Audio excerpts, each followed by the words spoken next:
Ayo, what's up? Welcome back dito sa ating channel dito sa Mobs TV. Alright, so tayo babalik muli mga babayan at ngayon ay pag-uusapan natin, no? Ito na nga ang mainit na balita mga kababayan na kung saan, no?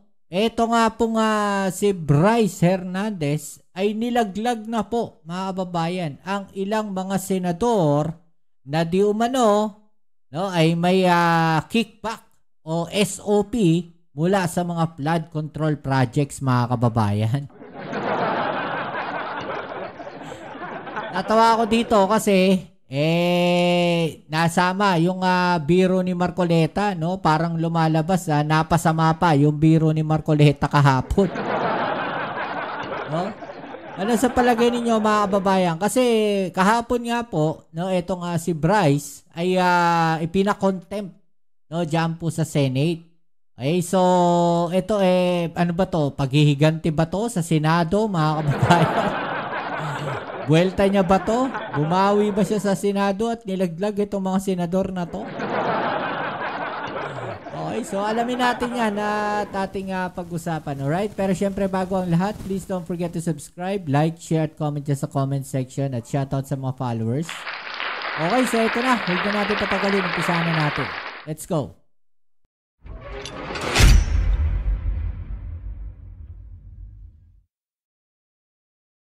Question of Engineer Hernandez is an assurance of safety and security. The committee commits to your safety and the safety of your family. We will coordinate with the Senate Blue Ribbon Committee to ensure that you may remain with the House. So within the day, we will speak with our Senate counterparts.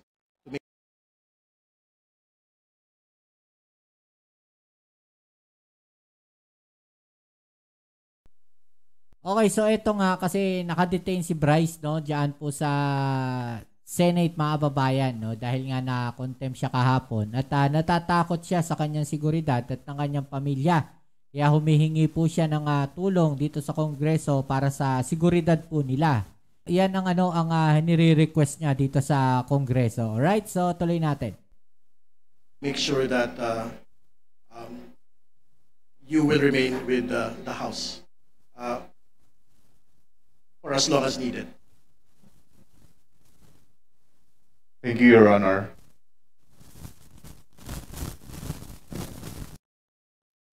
Congressman Adyong is recognized, please.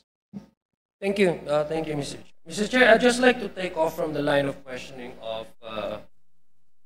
Congressman Garbin. Engineer Bryce, binigyan ka namin ng oras. You requested for a few minutes para to confirm with your lawyers. Are you ready now to answer the question? Sabi mo kanina may mga involved na mga senador. Tama po ba? Pagkarinig ko. Yes po, Your Honor. So, kanina sinabi mo na mga involved na senador. Ibig sabihin, kasi the line of questioning kanina is that you were receiving a certain amount from Sally Santos. Tama po ba?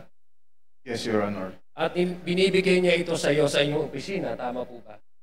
Yes, Your Honor. In fact, there's one incident that was mentioned by Sally Santos in the Senate na 245 million yung isang natatandaan niya na ibigay niya sa'yo. Tama po ba? Yes, Your Honor. Itong 245, just a portion of that, because according to you, from 2022 up to 2025, your estimate is that it's over $1 billion na yung natanggap mo. Tama po ba? Yes, Your Honor, approximately. Okay, sige. So binibigay mo to kay Engineer Alcantara. Tama po? Hindi ko po binibigay. Kinukuha niya po Kinukuha, sa opisina. sorry. Kinukuha ni Alcantara. Nakabox nga po, sabi niyo po, di ba? Yes, Your Honor. Okay, pag sinabi mong may involved, ibig sabihin logic would dictate and you don't need to be a rocket scientist para to assume that yung binibigay ay may hati-hati. Tama po ba? May breakdown. Yes po, Your Honor. Sinasabi niya po, kinukuha na yung commitment Commitment na ano ibig sabihin commitment? Yung kaninong hatian yon? Kung ako po mag-interpret, commitment po para kay Senator. Okay, may we know sino yung mga sinasabi mong mga kumukuha or may commitment sa mga senador? Kasi you mentioned this earlier before we grant you the request of having a recess suspended. May we know who are these sinasabi mong may mga involved na mga senador? Okay lang po bang basahin ko, Your Honor, kung ano lang po yung naisulat ko? Pero pinapangako ko naman po sa inyo na ang full details ito maibibigay ko po sa written statement namin ng mga abogado ko. Mr. Chair, our guest is requesting that he be allowed to read. Ito ba yung salaysay mo na pinirmahan mo? Tama po ba? Ito ba yung tinatanong sa iyo kanina ni Congressman Garbin? Yes po, sinulat po at pinirmahan ko rin po. Okay. Mr. Chair, may we request that he be allowed to read his salaysay, his statement? Engineer Hernandez, please proceed. Thank you.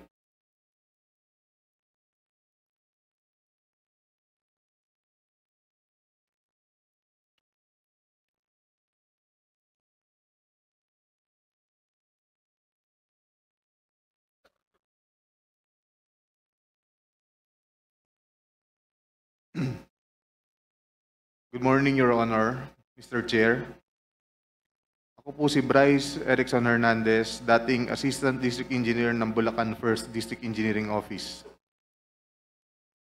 Ako po ay na-contempt kahapon sa Senate Blue Ribbon Committee. Habang ako po ay nakadetain, nakapag-isip po ako at nagdesisyon na maglabas ng ilang nalalaman ko sa flood control project base po sa aking natatandaan sa ngayon. Tama po si Senator Lacson na ang mga engineers ng DPWH ay tila naging legman o bagman na lang. Kung tatanungin niyo po ako kung sino o kanino kami naging bagman, sasagutin ko na po ngayon.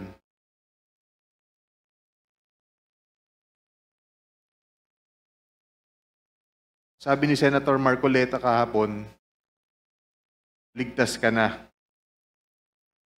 Hindi po ito totoo. Ito yung kay Jinggoy. Si Senator Jinggoy Ejercito Estrada, Senator Joel Villanueva, Yusek Robert Bernardo, at D. Alcantara. Si Senator Jinggoy po ay nagbaba ng 355 million ngayong 2025. Ooh. Sa mga ilang projects sa Bulacan.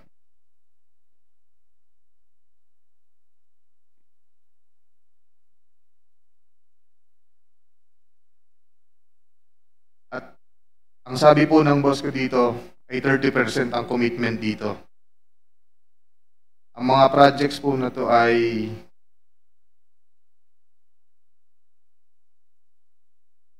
construction of flood mitigating structure with pumping station and floodgate phase 3 sa Hagonoy, Bulacan. Flood control mitigating structure with pumping station and floodgate sa Malolos, Bulacan. Hindi ko na po babasahin lahat to. Isasama ko po to sa aking written statement. No, mahalaga pong basahin yung buong listahan ng mga proyekto. These are the line items that everyone has been talking about, so I think the nation deserves to know which particular line items that are in the GAA that are being implemented for these particular personalities. Mr. Chair, may I also request that he be directed to read the entirety of his salaysay? Yes. And not to select portion of his salaysay. Yes, he will. I think he will be required to read the entire, but we need the specific line item in the General Appropriations Act to be able to tie these particular projects to political personalities, not just DPWH engineers, not just contractors. Please proceed. Mr. Chair, may I also ask that the amounts also be read?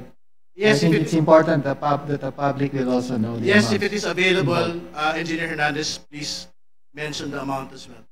Mr. Chair, saglit na interjection lang. After the statement of Sir Bryce, may we have the copy of his statement para po makapagtanong din yung mga members based on his ongoing statement. If that is practicable, Deputy Speaker, we will ask him to do it, but it is a written, handwritten statement, so I think we have to listen to his entire salaysay first. Please proceed with the line items, please.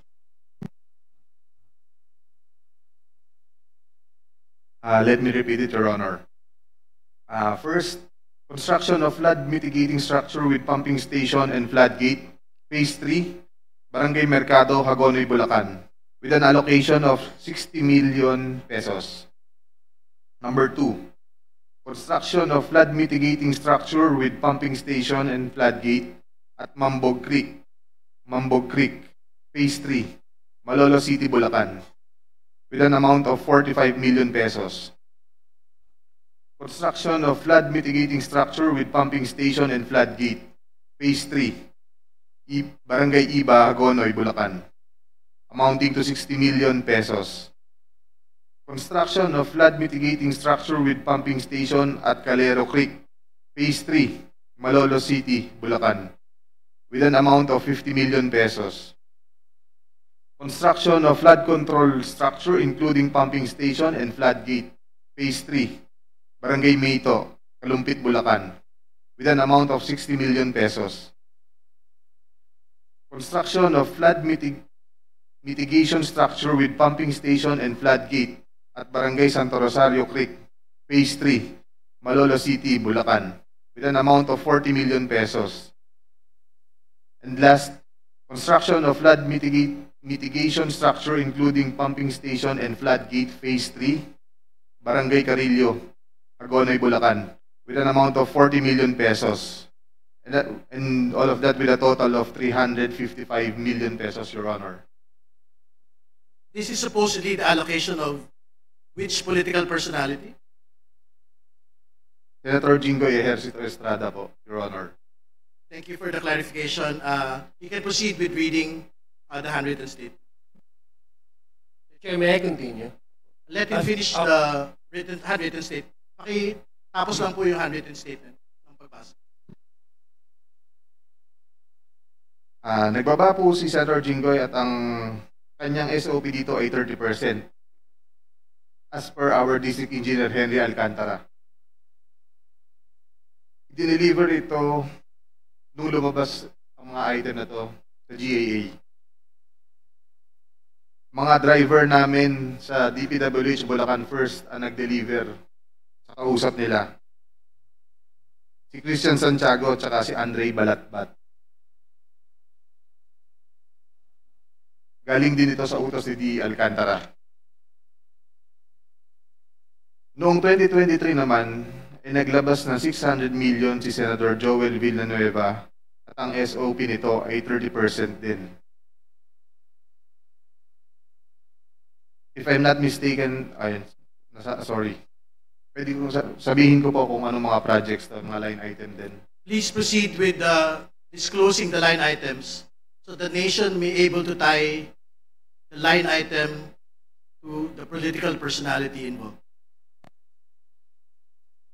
First, rehabilitation of flood control structure along Balagtas River, Barangay Panginay, Tuwawa, Phase 3, Balagtas, Bulacan, with an amount of 75 million pesos.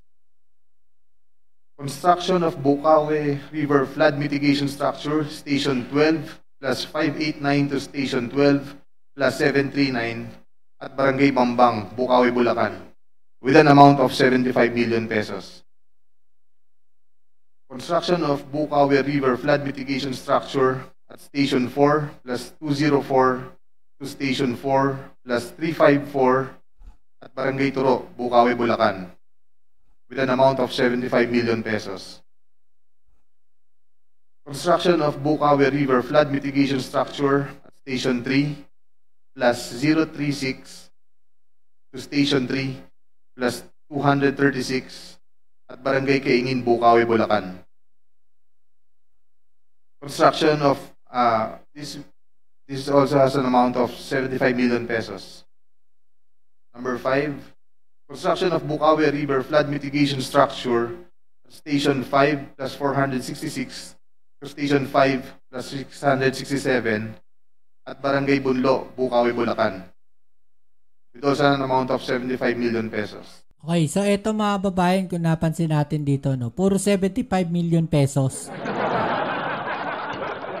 Itong ganito yung sinasabi nila no, na mga nakikita sa mga insertions mga babayan na kung saan yung mga amount no, pare-pareho.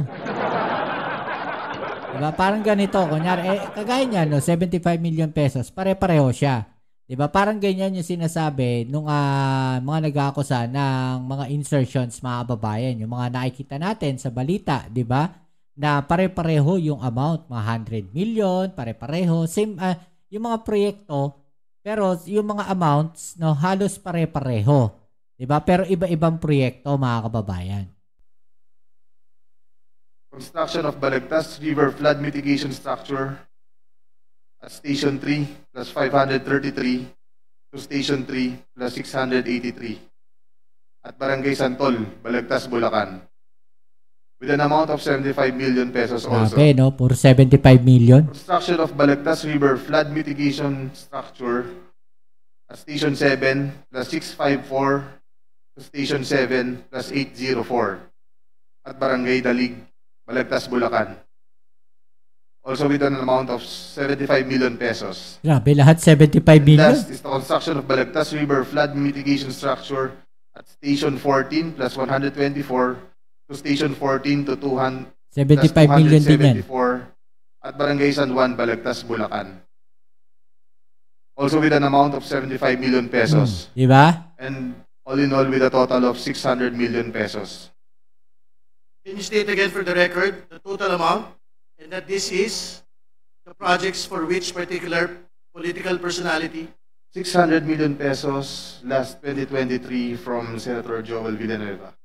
Thank you. Please proceed with your handwritten statement. At ang SOP nito ay 30% din.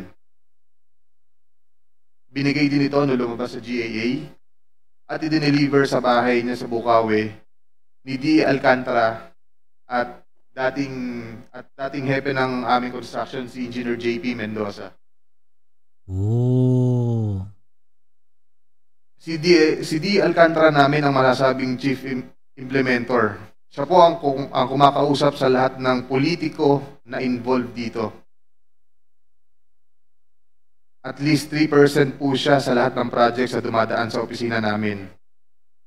At pinapasabi pa nga sa amin sa mga kontraktor na kung gusto nyong magkaroon ng maraming projects sa susunod, ay magbigay kayo ng additional na 2% sa kanya.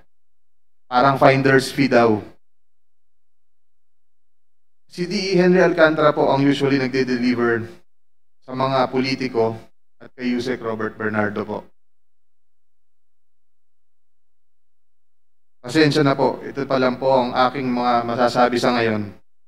Mabigyan lang po ako ng sapat na oras pagkakataon na makausap ang aking mga abogado. Handa na po akong maglabas ng lahat ng nalalaman ko pa. Oh, eto na. Maraming salamat po. Mr. Chair, Mr. Chair, Mr. Chair. I still have, may I be allowed to continue? Mr. Chair. We have to allow Congressman Adyong to finish his interpellation. Mr. Chair, it's the rule is majority then minority. Yeah, Congressman So, sorry, Garvin, to be clear, as far as practicable, it is the rule of an alternating majority-minority.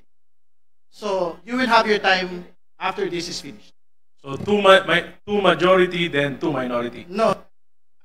The rule is as practicable, majority alternating with the minority. That's the rule. Check the rules. Alright, so yan mga kababayan, nag-aaway na sila.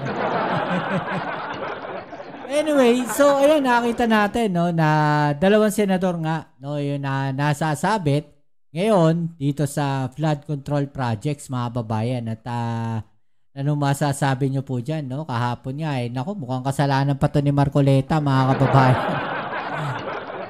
Yari si Marcoleta, no? So ano masasabi nyo dyan, no? I-comment na lang sa ibaba nyo mga opinion at atin yung pag-usapan, alright?